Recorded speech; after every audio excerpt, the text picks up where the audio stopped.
আমি পৃথিবীতে সবচেয়ে বেশি যদি ভালোবাসি, সত্যি কথা আমার আব্বুকে আমি ভালোবাসি। এখন বুঝতে পারতেছি যে ইনকাম জিনিসটা কি, কাজের পরিমাণ যে কি। কারণ বাবা তো যে পরিমাণের কষ্ট করতেছে এখন বুঝতেছি, কারণ আগে তো কাজ করি নাই।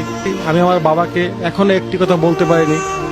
সে যেভাবে আমাকে কোলে পিঠে করে মানুষ করেছে, আমি তাকে সেই সেবাটুকু তার এই বৃদ্ধ বয়সে এখানে দিতে পারিনি। আমি কষ্ট করে বাবাকে আমি টাকা পয়সা দিই, এটাই আমার ভালো লাগে।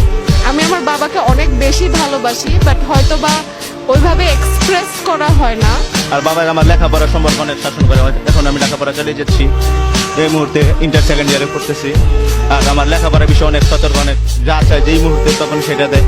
বাবা ছোটবেলা খুব শাসন করতেন, তো বুঝতে পারতাম না শাসন এত কেন করতেন। বড় করে বুঝতে পারলাম যে শাসনের পেছনে অনেক কারণ ছিল। বাবা তো হচ্ছে লাইফ সাপোর্ট, যে কোনো সন্তানের জীবনের মানে সবচেয়ে বড় পাওয়াগুলোর মধ্যে অন্যতম পাওয়া।